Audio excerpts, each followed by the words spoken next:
I'm an autism awareness angel, making sure my wings protect the different, the stranger than. I'm an autism awareness angel. It's good, cause I'm cool with the unique behavior.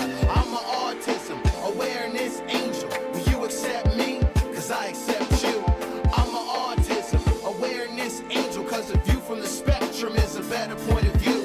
The question at hand, are you... Hello, I'm Tally, and welcome back to Autism 30. We are recording the third part and finale of Mr. Alexander Magnussen's podcast from the beautiful PAFN's Goodlife Fitness Hub, located in Richmond, British Columbia, Canada. I hope you've enjoyed his first two podcasts dated February 15th and March 1st, and are looking forward to hearing him speak once again. We want to remind you that he is cognizant that he speaks from his own experience and that he believes the old adage, if you've met one person with autism, you've met one person with autism, and all are different and have different varying needs.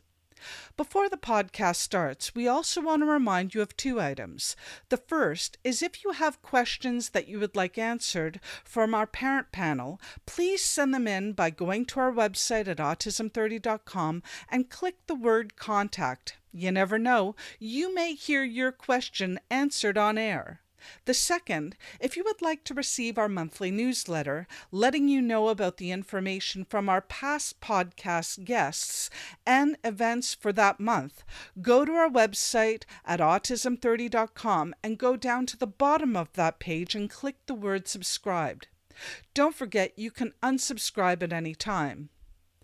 Now let's continue listening to Mr. Alexander Magnussen, and enjoy. I would like to say, I would again like to say that we're not all like Rain Man. Yes.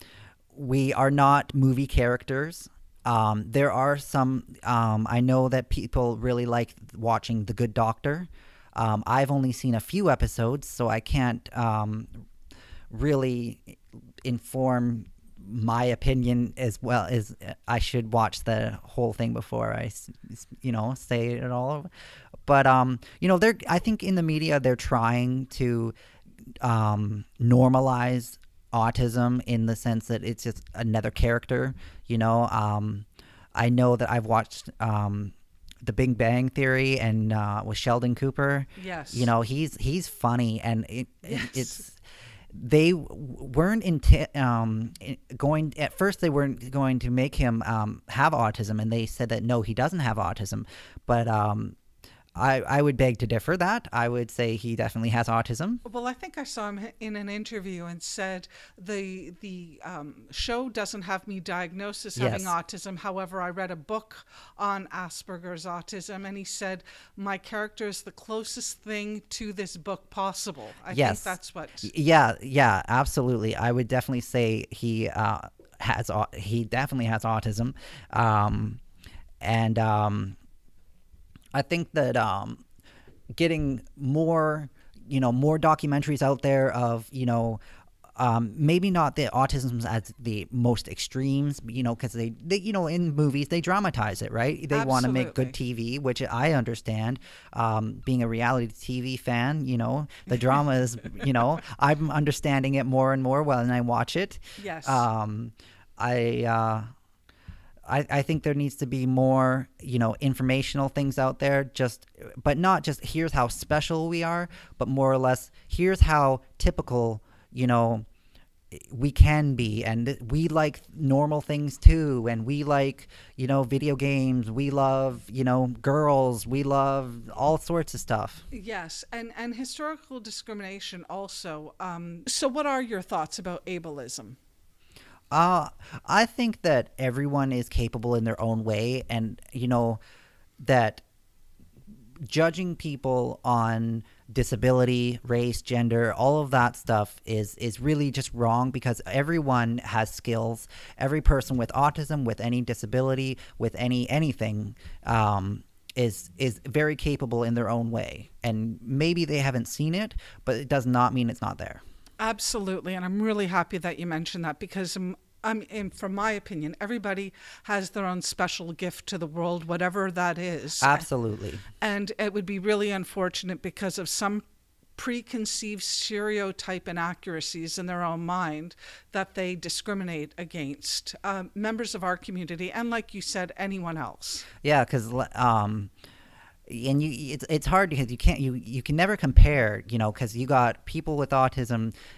If you're comparing, stereotypically, you're either going to be a doctor, scientist, or in an institution, so there's not very, but those two are very extreme, Yes. where I'm just a public speaker in the middle of the pack, everyday kind of guy, so to have those, preconceptions, is kind of silly, because it's you could be anything in the spectrum between anything. Absolutely. And you want to know what? I'm really happy that you mentioned that you're quote unquote just a public speaker, because I think that thing is very inaccurate, because you are so much more, which I would like to go into following. Not only are you a quote unquote public speaker, you are also chair and mentor for the Self-Advocate of Semiahmoo. Would you like to tell us about that role that you do? Yeah, I'm the chair and mentor of the Self-Advocate group. It's a great group. There's about 25 to maybe 30 of us. Yes. What I do is I do mentoring with the Equally Empowered program. And that entails going to schools and talking about what it's like after high school. And usually before then, I will... me and a couple others will go, and the people that are going to speak, we go to Tim Hortons and we get coffee or whatever. Lovely. I know, I love Tim Hortons so much. We go to we'll go to Tim's and we'll kind of, okay, what do you want to say? What do you want to say? And we kind of write a little bit of a speech. And then I kind of give my opinions of, oh, maybe you should add some of this. This would be really great. Or maybe you should just leave out that part and focus on this part. And that's great. So you're really helping out. I try. Yeah. I help out. And another role that you have at Semiahmoo House Society is you're on the board of directors. Can you tell us what your role is there? Well, right now, yes. I've been on the board of directors for Semiahmoo House Society for 4 or 5 years, I think now. And my job is to go to meetings. I'm also the representation of the Self-Advocate group. So I'm not only speaking for myself when I'm there, I am speaking for other people and other advocates. And that's great. And that's a really important role. It is. It's very key. And it is an honor and a privilege. And I welcome it and I love it. And that's located in Surrey. South Surrey, yes. South Surrey, correct. Now, you're also on the advisory board for Inclusion BC. Can you tell us about that role? Yeah, we are, me and I believe 6 or 7 or 8 other people are basically the voices for people with disabilities. And we advise Inclusion BC on things that they may not have thought about because we have disabilities. So we know, oh, you've missed that, or if you really talk about this part of it, or we need to advocate for this. So we advise the Inclusion BC with stuff that they can't think of because they don't have disabilities. And part of your responsibility on that board is on the Provincial Inclusion BC Inclusive Housing Task Force. Can you explain? About we that are role? trying to. Well, we are trying to make BC and the world, BC and Canada, And the world. and why the world. not? Yeah, hey, why not? Have more inclusive housing options, and so that people with disabilities don't live in segregated houses or don't live in segregated apartments and all of that. So then it's just, your neighbors are people with disabilities, your neighbors are with people without disabilities, and it's just, everyone just living together in harmony, really. And that's wonderful. What about your role here with Voices with Autism? Can you explain to us about what you're doing here? Well, some of the stuff that we've done was before the building was even done. Is we, what colors do you want in the building? What shapes? Do you think, we did a couple tours of the building before it was even up. It was just like halfway up or whatever. And they're like, do you think if we add this, it might be more autistically friendly? Or if we don't add this, what do you think? So it was really getting people with autism's opinions of the building that is for us. Which is really important to hear your voices. It's very important because we think of things because our minds are going a million miles a minute. With 8 brains, we got 8 million miles a minute, so there's something that, and having the diverse of 8 people is, because even in our group, some of us are like, okay, well, I'm not sensitive to sound. Well, I am sensitive to sound. And here's, if you're sensitive to smell, maybe you should do a bit more of this or less this and all of that. So it was really the 8 brains really collaborating to make this building the best that we could make it. Absolutely. And from a person that uses this building, you did a fantastic job with your suggestions and ideas. And another role that you have is, at which you joined last year, was the Provincial Voting Initiative, I Am Voting. Can you tell us about that? Yeah, that was a really good initiative. It was to help people with disabilities and people without disabilities, to educate everyone that you should vote no matter what disability you have. You have that responsibility as a BC, as a Canadian, to vote. You're talking about in the provincial and federal elections. Yes, you are, yes. Which is amazing. Now, for somebody who is just a lecturer, I want my audience to actually hear the number of roles that he actually plays within our society. And what you're clearly speaking about is the whole point of you're using your voice to have input not only in building requirements, but housing requirements, to the message that you want to send out there to our community members and your parents out there and educators, so that you're making BC with your contribution a more inclusive society for our children and my child growing up, which is truly wonderful. So your voice is really heard in BC, and I know we are very fortunate in BC because of the fact that we do have an inclusive society. And I know Sergio mentioned it in his podcast, Mr. Kukia, about the autism migration happening to BC, because we clearly do have wonderful services here that are lacking in other provinces. Yes, actually, I've just found out not too long ago that BC is the most progressive for people with disabilities in Canada. Yes, it is. Which is so awesome. And our self-advocate group, self-advocates of Semiahmoo House, we were nationally recognized for our contributions. We did a campaign of getting more beach-accessible wheelchairs to White Rock Beach. Fantastic.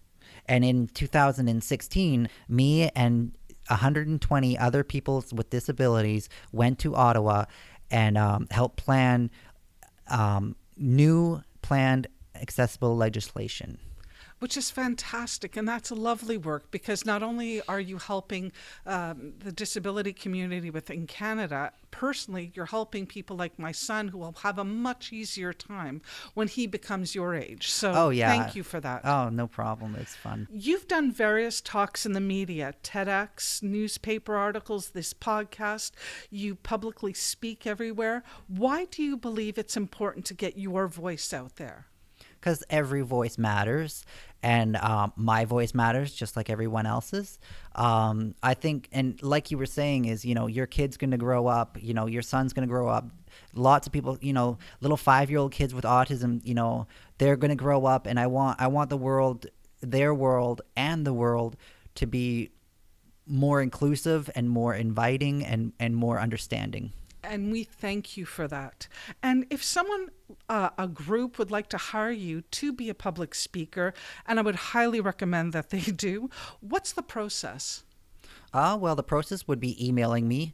And all your contact details will be on our webpage at autism30.com. Okay, so just email you. Okay. Now, where can people find out about upcoming talks that you're going to give? Because I know if not everybody can hire you personally, but if you're going to give an upcoming lecture. Any upcoming speech that is open for the public will be on my Facebook page. Okay, wonderful. And those Facebook details will be also on our webpage. Now, what would you like the world to know about you that we may or may not have anything to do with your job, your volunteer work, that we haven't yet covered? Well, I like minions and I like goats. Oh, I love that. Yes, that's the non-professional me loves those two things immensely. Now, I've heard this before as well about people loving Disney characters and Yep. cartoon characters. Yep. Is that accurate? Oh yeah, yeah. For me, it's goats and minions. Well, they're both really cute. They so are. I would concur. And you want to know what we've had somebody in our studio this whole time with us, a lovely woman by the name of Jillian. Jillian, would you like to introduce yourself? Hi, everyone. Isn't this just fantastic? I think I am Alex's #1 fan, and I have the privilege and honor of being on Team Alex, is what we call it. There's 3 people as part of his team that support his administration and behind the scenes. So as you guys have heard the podcast today, I really encourage you to connect with Alex on Facebook. If you just Google Facebook, Alexander Magnussen, he is likely to be the one to pop up. If you want to connect with him, as part of Team Alex, we receive all the emails, and we're so happy to support you guys and however you want to reach out to him. If you want to touch base with a personal question, if you want to have him come as part of a PAC meeting, if you are a business owner and you want to learn more about supporting people with autism that come in or want to be employed, right? Like, I really encourage you. Alexander, just as you've heard him speaking today, that is how he is engaging with everybody in the community. He's a very popular speaker with educators. He's also looking to reach out to other groups. So if there is in any way a connection that you see possible here, I really I invite you to reach out to him. Again, his information you'll find on the Autism 30 website.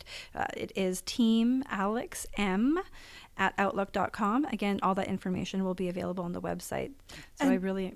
And what's your role with Alex? My role is I support Team Alex. So I listen to what is important to Alex. I see all the different gifts and talents that he has, and I reach out to the community. I reach out to any assets that I may have in how to support him and create the biggest platform to help him rise and shine. I think he has such a gift, as you guys clearly must know by now, and I want to support in getting his voice out. I think that he has a real gift. He has an incredible message, and my #1 responsibility is to support that and help it. Yeah. And I know we're really grateful that you take on that role, because I know you think, as I do about Alex, that he really is a gift to our community. Oh, 100%. Yeah. And I think that all support should be reflective of that, right? So whoever you're connecting with, what are the gifts and talents of that person, and Absolutely. what assets? Yeah.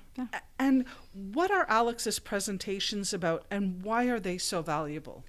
Thank you for that. Yeah, so I think that this podcast, Tally, you did an incredible job of capturing what his presentations and and what his gifts are. So really just consider what you've heard here, and that is really what is available from Alex. He shares what is important to him through his stories and his knowledge of all the different advocacy and advisory and boards that he sits on. So he's really tapped into what is happening in the community, what's happening in the province, and what's happening nationally, right? And so he is able to provide the information in different ways. His presentations are hilarious. Like, people are laughing. They are. And I don't know how he does it. He does it like, his message is given in such a gentle way where you are left feeling really good about yourself. I think you feel inspired. You've got a couple different ideas. If I can just share one quick story. So Absolutely. someone on the Monday team had booked Alex for the Bell Centre in Surrey, and this theater seats like hundreds upon hundreds of people, and they booked him for a 3-hour presentation. hours. Wow. And so when I got to it on Wednesday, I just thought, people don't want to listen to a movie for 2 hours. How are they going to, what is he going to say for 3 hours? And I tell you, there was over like 700 people in this auditorium, and by the end of it, it was absolutely exceptional. Like, he had about 30 people just sort of rushing the stage to get a hold of him, and people were coming up and going, I could have listened to you for longer. And it was that way when I saw him. Absolutely exceptional. And so he gives presentations for any amount of time that's important. He's really invested in what is important to you as a listener. So having that pre-conversation about what you want to hear is really important. And I also love the fact that you mentioned how humorous he was, because gosh, I know yeah. autism is a serious subject. Yeah, However, what I absolutely loved seeing is, I know a couple of stressed out parents who walked into the theater with tears in their eyes, and they left laughing and so hopeful. Yeah. And that message is really transcendent by the words that he says in his presentation. Oh, thank you for that. No, absolutely. Yeah. His ability to connect is totally there. And if you are just biting at the chomp to get a hold of him, I again, reach out to Alex through Team Alex at teamalexm@outlook.com. You can also Google his TEDx talk, which is readily available on YouTube. So again, just Googling Alexander Magnussen TEDx should come up. Oh, because I was going to ask you again how to best reach someone for Presentation. a presentation, and how far does he travel for a presentation? The best way to get a hold of Alex is really through his Outlook account right now. We are setting up a website. It is almost done, so we do appreciate everyone's patience. I know there are a lot of people trying to get a hold of Alex, so we really do our best. And the second his website is available, we'll update our banner on our autism30.com website as well. That's wonderful. Alex is very prepared to travel, right? Like I said, he went to Ottawa for the National Youth Forum. That was a really great experience. He just came back from Cranbrook. He has a wonderful mentor, Shelley Moore, who is supporting us in gaining insight how to go nationally and beyond. I think Alex is really primed for this, and so if you are listening in different areas, he's totally available and good to go. Well, that's wonderful to hear. So if any of you out there are listening, whether it be across Canada, in a different province, or even locally, he is willing to travel to meet you, to speak with you. And as I've said before, I would highly recommend him as a public speaker representing our community. Thank you so much. I think like some of his biggest fans are also the people that book him. Like, they are the ones clapping the hardest, I would say, like at the end of the presentation, because they just know that they just totally nailed it in booking Alex. Absolutely. And I want to thank you, Jillian, for working with Alex to get his message out there for our public, our community, because it's people like you who support our community members that make all of this possible. And I know that we couldn't do it without people like you. And I hope that when my son is of age, that he meets somebody with as wonderful a relationship as with my son as you have with Alex. So I hope that he has the opportunity to connect, and I hope that someone else out there has the opportunity to connect with him, because I really appreciate having him in my life. Well, that's great. And thank you so much, Jillian. Now, a question we ask all our guests to conclude this interview, which I'm really sad it's ending, because I know I could sit here with you for hours on end talking, but I know we don't have that kind of time, is what would you like the world to know about autism? What would I like? That, as much as we are different, as we are the same. I love that, and I couldn't agree more. And you want to know what? I want to thank you, Alex, and you, Jillian, for joining us here today at Autism 30. And I know our audience members think, as I do, that it was a real gift, not only in education, in hope, and in insight to meet such a brilliant community member as yourself that allows parents like myself and everyone out there hope for a better future for our children. So I thank you not only for your public speaking skills, or as you would say, just public speaking, but also your advocacy work for our community in dealing with various organizations here in the Lower Mainland, but also working federally to improve the lives of other people in other provinces across our country. So I thank you so much. Thank you, and thank you for having me. You're welcome. And if you'd like to contact Alex or Jillian, all of their contacts will be on the autism30.com webpage. We hope you've enjoyed this podcast trilogy with Mr. Alexander Magnussen. And if you're listening to us on iTunes, don't forget to write a review. We'd really appreciate it. Thank you for tuning in, and don't forget to tune in next time to listen to our Parent Talk panel answering questions that our audience has submitted. You never know, if you've submitted a question, you may even hear yours. Once again, this is Tally telling you to live in love. Hey yo, I'm an autism awareness angel, making sure my wings protect the different.